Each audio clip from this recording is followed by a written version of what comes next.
What is this saying? Netflix was unstoppable. At one point, it was extremely rare to find What was anyone this then? without a Netflix subscription, and with good reason. Netflix was the Amazon of the entertainment industry. It was revolutionizing movies and TV, creating incredible TV shows like House of Cards, Narcos, and Stranger Things. And when looking at Netflix's growth on paper, the company really did seem untouchable. Everyone everywhere was watching Netflix. Netflix became as common as the TVs we watched it on. But in the last 2 years, Netflix's growth now looks like this. Its stock price looks like this, and its subscriber growth looks like this. With Netflix losing 200,000 subscribers in just the last 3 months, and investors predicting Netflix will shed 2 million more this next quarter.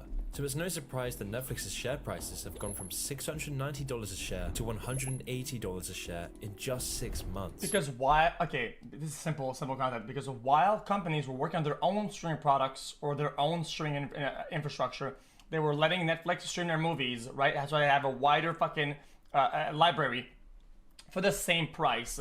But now they're coming up with other exclusive shit, which is fair enough because it's their product. It's now directly, almost instantaneously cutting their market share. It's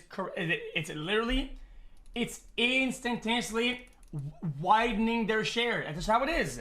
Wiping around $55 billion of its value, which has resulted in hundreds of Netflix employees being laid off in recent months. It's very clear that Netflix is going through an unprecedented downfall, and its reputation is being destroyed. With some of the recent controversies surrounding Netflix, this won't come as a major shock. But how did Netflix collapse so dramatically? What caused this gigantic downfall of a once unstoppable empire? Well, after you've watched this video, you'll understand how Netflix's downfall was a result of a few key cowardly decisions. The year was 1997 and the internet was booming, with one site in particular changing the internet forever: Amazon. Amazon was showing to the world the opportunities emerging from the internet, because in 1 month of Jeff Bezos founding Amazon, Amazon was operating in the US and 45 other countries. And then just 1 year after its creation, and Amazon was gaining. I thought for 5 years straight when I was young, when I was buying shit online, I thought Amazon was a scam, like an actual scam website though. $15.7 million in revenue. I don't know why though. 3 years later, and this figure was over $1 billion. With Amazon CEO Jeff Bezos' motto being "Get Big Fast." One man in particular was fascinated with Jeff Bezos. His name was Reed Hastings, and he couldn't believe Amazon's growth. The sorts of growth they were seeing in business was extremely rare. It was clear that Amazon was revolutionary. The internet was the new oil, and Reed wanted a piece of the pie. So with his partner Mark Randolph, Reed and Mark would try to create the new Amazon for something other than books, because they too wanted to get big fast. But then what website could they create? What would make them the new Jeff Bezos? You see, before 1997, Reed was already working on his first business, Pure Software, a company that produced products to troubleshoot software. Because of this, Reed gained a good understanding of the internet, website creation and coding, but he didn't have an understanding of management. So much so that he begged the board of the company to kick him out, but they refused, and in a long and excruciating 2 years at his own company, he finally left and wanted to start anew. He knew his business would have to be online.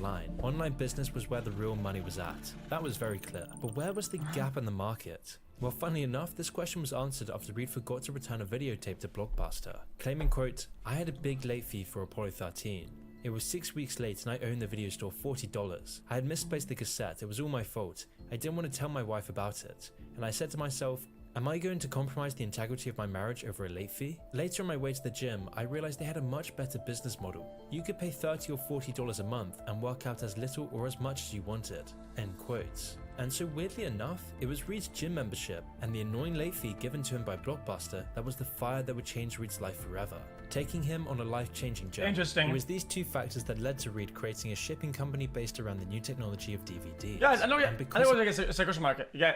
If you get a problem, and you think people had the problem. If you get a solution, get his paid. Experience with Blockbuster, he would make having no late fees a selling point. Reed didn't know it yet, but his idea of new age media distribution would lead to the bankruptcy of Blockbuster and eventually introduce a service model that would change the entertainment industry forever. In a similar way to his gym membership, Netflix's original business model involved a monthly subscription where users were free to order 3 movies. The subscribers could keep them as long as they wanted and then swap them for others once they were done watching. Despite DVDs being a brand new medium at the time, Reed saw the potential of shipping small compact discs rather than the standard VHS boxes most people were used to picking up from rental stores. The distribution process was streamlined, with prepaid Netflix envelopes and fast shipping times, and this business model eventually started causing rental stores to lose substantial profits. Netflix was following in the footsteps of Amazon. It was destroying its competition, so much so that Jeff Bezos himself offered to buy the company for $50 million in 1998. However, both Netflix founders disagreed on where to go from here.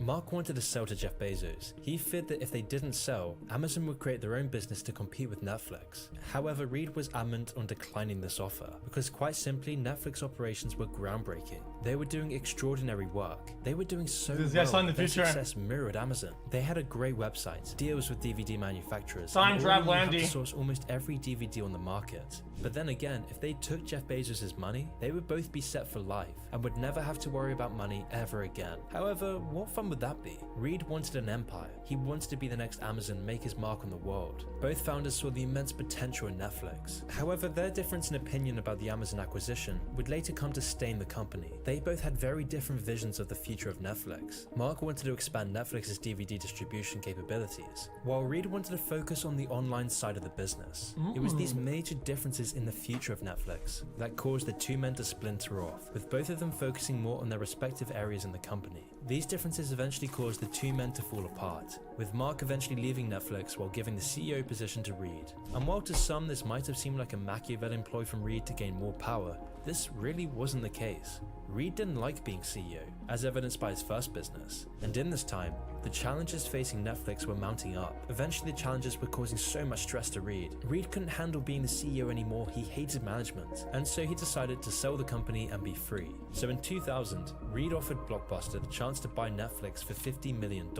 However, bear in mind that back in 2000, this was a time when Blockbuster was still raking in over $700 million in profit a year. At the time, Blockbuster laughed at this offer. Blinded by their success, Blockbuster was still dead set on rental stores, and so they turned down his offer. But Reed was so desperate to leave Netflix that he even offered to take control of Blockbuster's online brand and work on scaling their own business. But even this offer was refused. This is how little Blockbuster thought of Netflix. But Blockbuster wasn't the only one. In fact, by 2000, a lot of people were starting to see Netflix as a doomed business. By this point, DVDs and online shopping were only appealing to a relatively small audience, all while Blockbuster's business model was making huge profits with a growing customer base. This was very worrying for Netflix's future. Blockbuster. Wait, it's interesting. Guys, I feel like with their distribution and how much power they had, they could have made such a good product, no? For people that want to stay at home, like a stay-at-home Blockbuster, that would have been insane. A giant mega corporation surely had a pulse on the future of entertainment. They must have seen that Netflix's future was doomed, which stressed out. They could have got both. They could have had both the bank and the credit card. Reed even further, and Reed, like in his last business, desperately wanted an escape route. But then unfortunately for Reed, the problems for Netflix would only get worse from here. Since 1994, internet companies had been on a continual rise in the stock market. The rise of the internet sparked a frenzy among investors, who rushed to invest in new businesses. Without a business strategy, a product, or a track record of earnings, and these startups were able to acquire enough money to go public. However, most of the companies taking investors' money were completely hollow companies, barely making any money and running through all their investors' cash, eventually causing the bubble to burst and a bear market to ensue on the internet, resulting in investors selling everything and running away from the online world. The volume is across the board. I mean, we're at 500 points on the Dow Jones Industrial Average, biggest decline since September 17th, after 9/11. This dot-com bubble affected online shipping and telecommunication companies particularly hard, with many of these companies being bankrupted and forced to close permanently. Larger companies like Amazon and Cisco were also significantly affected, with Cisco losing 80% of its stock market value. Perhaps Amazon's success story was all too good to be true. Maybe the internet wasn't the new oil. Maybe Jeff Bezos wasn't a business genius after all. So of course this was a major blow to Netflix, as even though the business specialized in DVD shipping, their entire business model was based on having an online website. Reed had always insisted on this. He was following Jeff Bezos' blueprint. However, by doing this, the site was left with only 300,000 subscribers. And to make matters even worse for Netflix, a year later some planes would fly into a couple of towers in New York, leading to an even worse economic environment and harder financial times for the company, leaving Netflix with only 80 employees, all while Blockbuster was focusing on a completely offline approach, rendering them completely immune to the dot-com bubble, making even more profits and putting Netflix into the ground. Reed's vision for Netflix was crumbling into dust. he had only one choice to survive. He had no choice but to take Netflix public, creating an IPO of $15 per share of Netflix on the Nasdaq. However, brighter days were For just how around much? the corner. Wait, for how much? 2007 was the year Netflix became the Netflix we know today. It was also the year that the final nail in Blockbuster's coffin was placed. Because since Bucks. 2004, Blockbuster's profits have been No. in continual decline. Oh, but how much do they need to raise though? If you make it coming public, is that you want some public funding, right? You want people to buy the share of the company, and but then you raise liquidity, like cash. No, is that not the point of that? Am I dumb?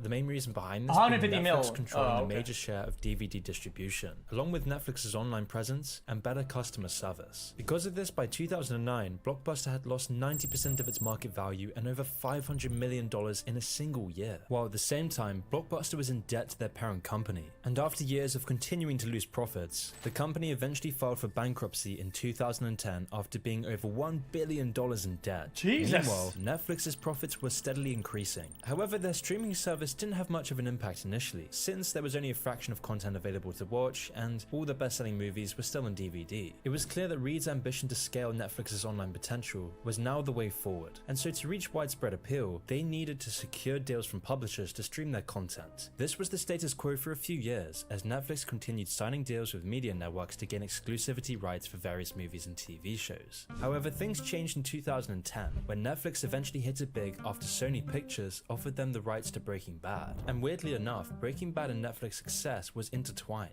You see, before Netflix, AMC was actually considering cancelling the show after its third season. That was until the fourth season premiered on Netflix, where Breaking Bad would gain a massive audience over the remaining course of the show, and eventually become renowned as one of the world's best TV shows. And it was because of Breaking Bad's success that Netflix had the most significant rise in subscriptions they had ever seen before. Similar to Netflix, Breaking Bad was another novel idea. The show's premise was something unheard of at the time. The protagonist was designed to change, and the show already had an endpoint in its inception. This contrasted with standard TV programming such as The Simpsons, where shows were designed only to have a general blueprint and stay on the air as long as possible. The success of Breaking Bad on Netflix permanently changed the potential of TV storytelling, and more importantly for Netflix, it proved that the platform was now extremely commercially viable. And with all this increased revenue, Netflix would invest in expanding their services both domestically and abroad, launching their websites in Canada, then in South America, and eventually in Europe by the end of 2011. They then started further expanding internationally, building offices in Canada, Europe, Asia, Latin America, Japan, South Korea, and the UK. Reed was seeing so much success now that he even caught the eye of Mark Zuckerberg,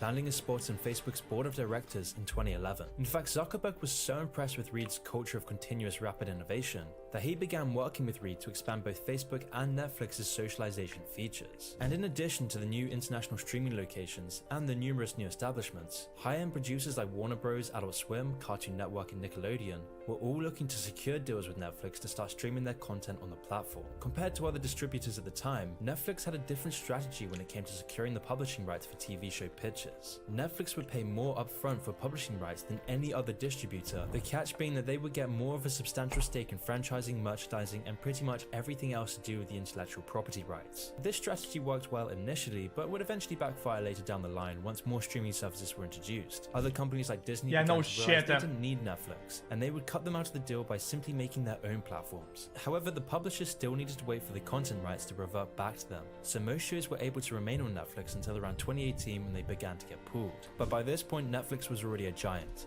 What did I tell y'all motherfuckers? What I said earlier, dude. It narrowed their shit because they had it on while working on their own thing, and then pulled out, and there's nothing you can do with it. You're getting starved, man. Creating House of Cards, What can you Netflix do? was now revolutionizing the production industry. This was the time before Netflix adaptations became a joke. In this time, Netflix was distributing some pretty great shows like Narcos, BoJack Horseman, Daredevil, and what would eventually become their crown on the jewel, the first season of Stranger Things. Like Breaking Bad, Stranger Things became an instant hit when it was released on Netflix. It was their biggest original success by far, with the show gaining widespread cultural influence and leading to a massive boost in subscriptions. It seemed like everything was set for Netflix. Reed had made it. Netflix was now the new Amazon of the Actual bat chest though. Not just bat. industry. Actual bat chest. Every month they were increasing in subscriptions. They were producing tons of quality content at a fair asking price, and many publishers were looking to introduce more shows on the platform. And by the end of 2015, Netflix expanded to over 100 countries. In just 5 years, Netflix had grown 575%. These were the golden years for Netflix. It was the peak of their status. However, in 2016, this would all start to change. And 2016 also happened to be around the same time that BlackRock started investing heavily in Netflix, accumulating over 22 million shares in the company. And this was the moment where Netflix's story begins to take a much darker turn. But before I continue, I want to shout out today's sponsor, Established Titles. Established Titles is I actually bought this and their shares, and I bought more movies. I bought everything related to this. I own the company now. I bought the whole thing. Bang, bang, bang, we bang. need to understand what BlackRock actually is. Now, BlackRock is a company that most people have never heard of, and yet this company quite literally owns the world. Most US banks are controlled by BlackRock. BlackRock owns all the major pharmaceutical companies. BlackRock owns most of the mainstream media, and BlackRock oversees roughly 10% of all stocks traded worldwide. And this company is now taking over governments, which has allowed BlackRock to amass over $10 trillion in assets. Yes, trillion. BlackRock is worth half of America's total GDP, which is why both the American and Chinese government rely on BlackRock to escape recessions. And it's also why BlackRock's founder and CEO sits on the boards of the Council on Foreign Relations. Hey, is that? I'm not gonna say it. Hey! Hey! Hey, wait a minute. And it's also why BlackRock's founder and CEO sits on the boards of the Council on Foreign Relations and the World Economic Forum. It's him! No other company in history has had this much global influence. And so surprisingly enough, it was this company that corrupted Netflix. And this was for a reason. But to understand why BlackRock chose to poison Netflix, we first need to look at the power of this company. Because this company is so influential that the Federal Reserve practically begs BlackRock to protect them. And with BlackRock's founder Larry Fink having personal connections with the former Treasury Secretary Timothy Geithner, BlackRock is in control of multiple major banks, with Larry Fink being largely regarded as the most powerful man in America, and quite possibly the world. Which is why BlackRock has been fundamentally ingrained in every aspect of the Western financial system. In the words of Bloomberg, BlackRock is effectively, quote, a fourth branch of government. But what does any of this have to do with Netflix and their content? Well, for several years now, Larry Fink has been obsessed with a company rating system that acts as a proxy woke score called an ESG rating. And this is a very important point to understand. This ESG rating is the key explanation for Netflix's downfall. Here's why.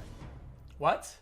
An ESG rating, according to BlackRock, measures a company's exposure to long-term environmental and governance risks. These risks include issues like energy efficiency, worker safety, and board independence, all of which will cause companies to have significant financial consequences if they're not followed properly. And to be honest, if it just stopped there would be no issues here at all, as this is a very good way to rank a company's ability to be a viable long-term investment. However, the issue comes from the social and political rankings this entails. This came to the surface in 2018 when the BlackRock CEO wrote a letter about ESG scores titled "Contribute to Society or Risk Losing Our Support." In the letter, he states that, quote, "Society is demanding that companies, both public and private, serve a social purpose," which is quite an ironic statement coming from a company with strong financial ties to the Chinese Communist Party, but I've already spoken about this in a previous video. However, this is a very important point to understand, because since BlackRock is a major shareholder in Netflix, their stakes significantly...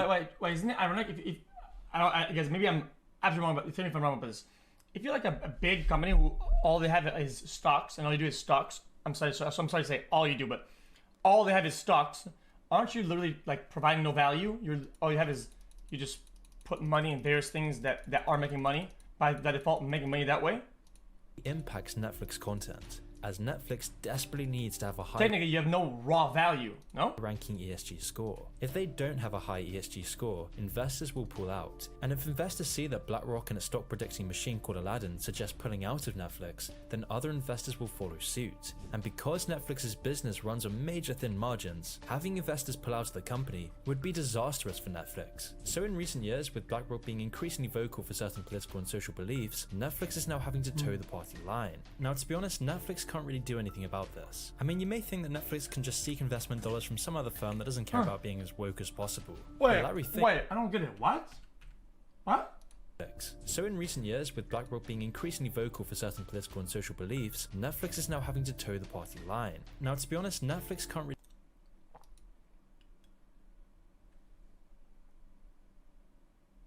Now, to be honest, Netflix can't really do anything about this. I don't get it. I mean, you may think that Netflix can just seek investment dollars from some other firm that doesn't care about being as woke as possible. But Larry Fink has already thought of that. That's why he developed BlackRock's Aladdin service, a management software used by nearly every major investment branch and firm out there. Aladdin, which stands for Asset, Liability and Debt and Derivative Investment Network, is practically magical for many reasons. As of today, it is the world's largest asset manager, handling a huge chunk of the world's financial assets. Whoa! The Chat, technology cuts across every wait! asset class and every industry in the world, making it unarguably the most useful piece of tech in the financial space. This Aladdin software coerces institutions to also use the ESG rating system, because if they don't do this, the companies have to go up against the most powerful and entrenched corporation in the world. Companies are financially pressured to increase how woke they are to raise their ESG rating. Otherwise, if it's too low, they will essentially be blocked from the market. Which is why pretty much every company in the West pushes the exact same views on every current issue. Guys, because none of this guy's known. I see this guy's show. Okay, the guy who makes this video. And sometimes he goes hardcore on things he doesn't really understand, and he kind of creates a message that's a bit too raw. Is what he's saying actually true? Is this ad would legitimately works? Is this an accurate picture of the world or not? No? Yes? Okay, a lot of people are getting half a nose, half yes. I guess with a grain of salt then, I guess. same views on every current issue. Because none of them would dare cross Larry Fink or any of the other investment managers. You see, none of these businesses actually care about politics at all. All they care about is the approval from investors. And as a result of this, Netflix's content has been adapted to these standards, with the company placing a greater emphasis on being a mouthpiece for social and political talking points. This shift in tone became evident after 2016, when Netflix would start to distribute more content that put a focus on political pandering over competent storytelling, releasing a number of series and films with overt and questionable political talking points, with Netflix creating its own films that were... Okay, but let's be honest though. Their original shit, okay, if you don't like it, you just don't watch it. But overall, their product is other people's shit that they license, right? That's the whole point. So who cares? Films with overt and questionable political talking points, with Netflix creating its own films that were a far cry from beloved series like House of Cards and Narcos. Instead of getting great thought-provoking content, as a Netflix subscriber, you now get Cuties, a 2020 French film that explicitly sexualized young children. The film was about an 11-year-old girl who joins a supposed free-spirited dance crew and defies her family traditions. However, this movie contains numerous scenes of children dancing provocatively towards the audience. But if I talk any more about this subject matter, I'll probably get striked on YouTube. However, this film was so bad that Netflix even got hit with CP charges in a lawsuit coming from a Texas federal court. What? This case is still currently in progress, but this show is just one of many. Another awful example of Netflix's new releases is titled Sex, Love and Goop. As you'd probably expect from the title, there isn't really a whole lot of substance in the show. It's really essentially just a sexual instruction manual enacted by Gwyneth Paltrow. Bro! This is a high-budget show, but there's no plot, characters, conflicts, or even resolutions. So then why is Netflix focusing on content like this instead of things like House of Cards? I mean, this happened just a few months ago. Sir? In April 2020, when Netflix released a show called He's Expecting, I which might as well be think the I might know pinnacle why, of but modern Netflix content. The show is this bizarre, overtly sexual, clumsy, and politically charged narrative about a man who becomes pregnant. it was a good show. Yeah. Sir? Did you not see the news, Mr. Sir? Yes, we're talking about a man becoming pregnant. I mean, if you want to know audiences' true opinions, just look at IMDb's score of this film. This film is literally about a man facing prejudices because he's supposedly pregnant. So why is Netflix making all this crap content? What do they gain from releasing this kind of content? And why do they always focus on ham-fisted political narratives and borderline pornographic material? Guys, I'm gonna say, guys, this guy Moon, he pushes such a weird agenda. What's going on with this guy?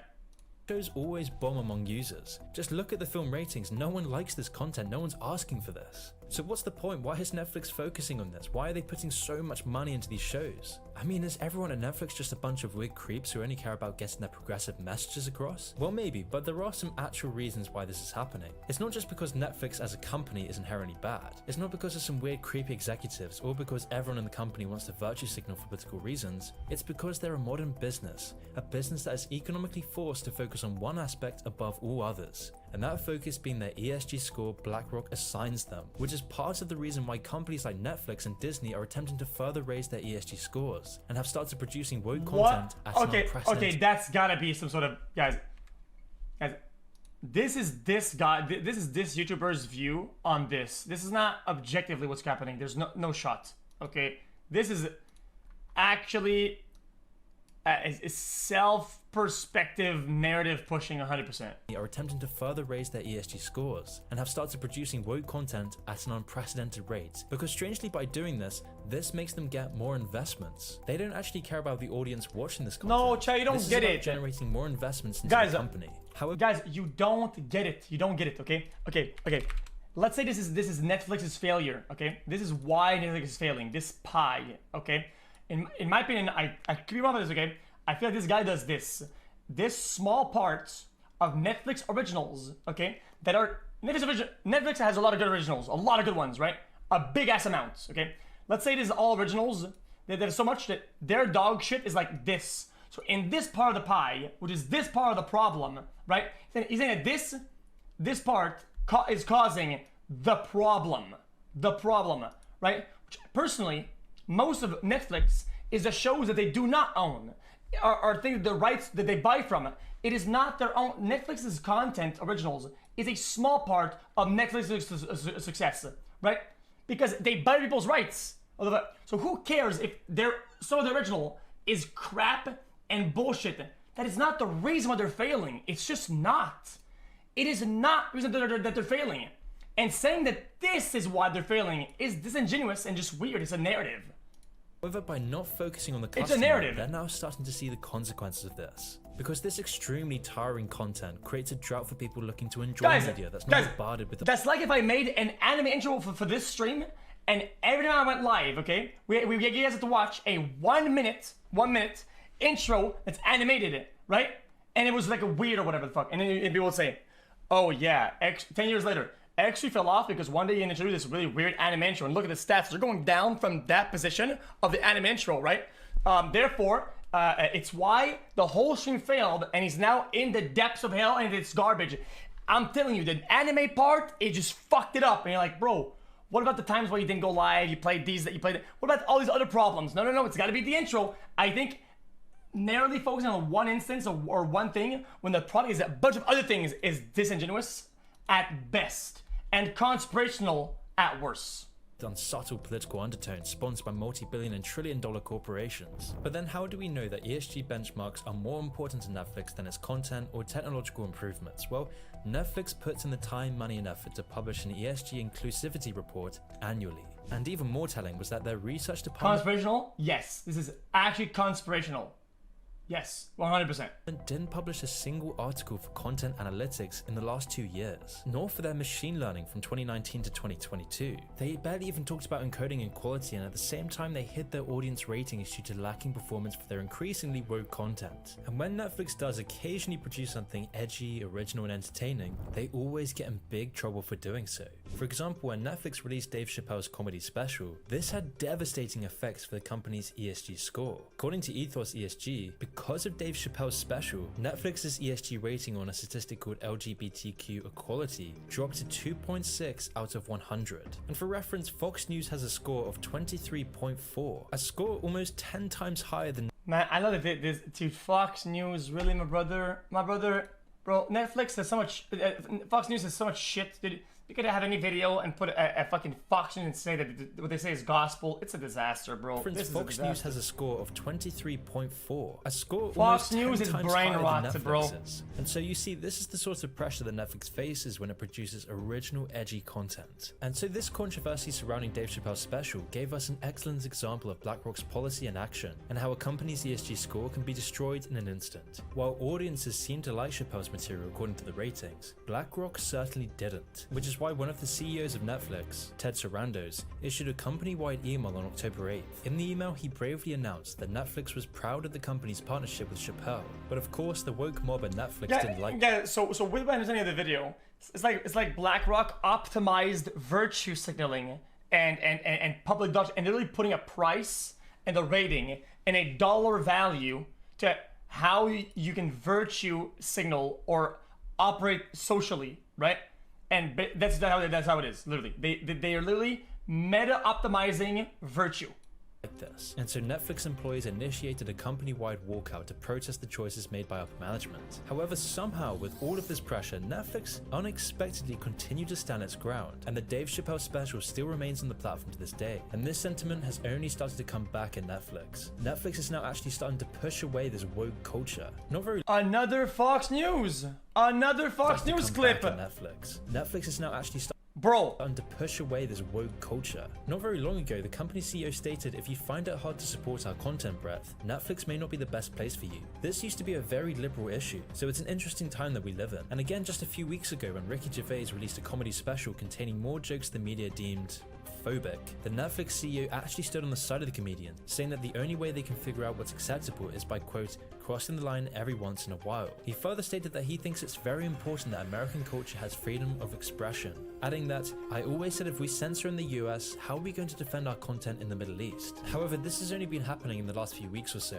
and this might very well be because of Netflix's recent subscriber loss. By trying to get good ESG rankings, Netflix's company has been in decline, and so the CEO is trying to save the company by saving face in front of the general public. Because through like I said, you're taking two problems and you're linking them together, saying that one causing the other. I don't really agree with that narrative. I think it's fucking stupid as shit.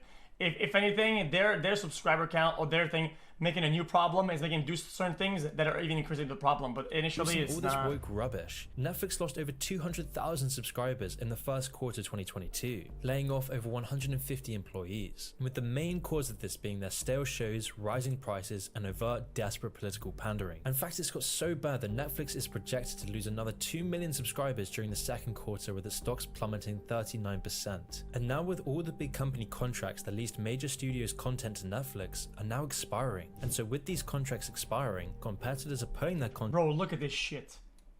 Bro, guys, this is like an aware moment. Hold on. Major studios' content to Netflix are now expiring. And so with the Bro, HBO Max, Discovery Plus, Peacock, ABC, Disney, Hulu TV, Netflix, fucking Amazon, Prime Video.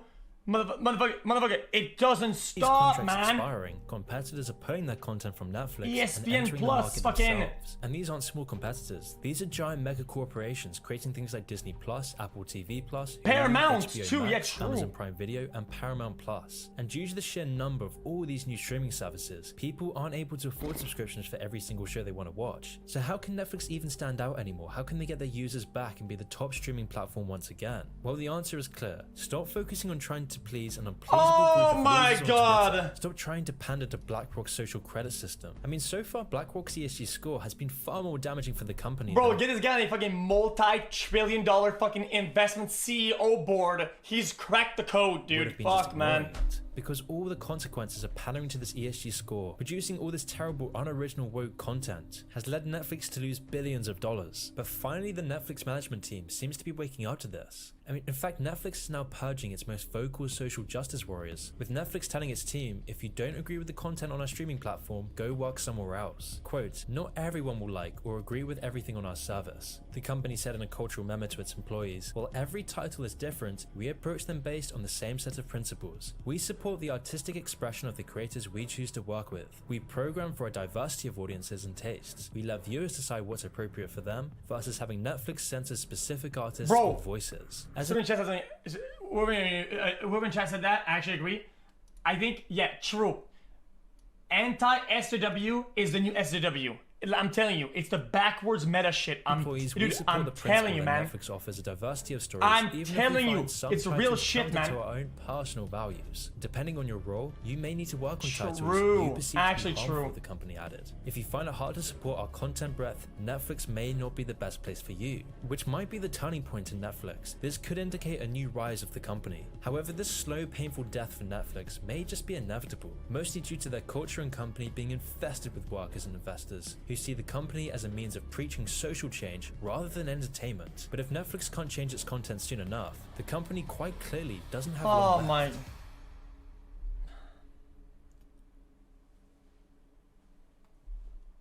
I mean, dude, the way this guy fucking selects images, man, and bites, come on, bro. It's a good video.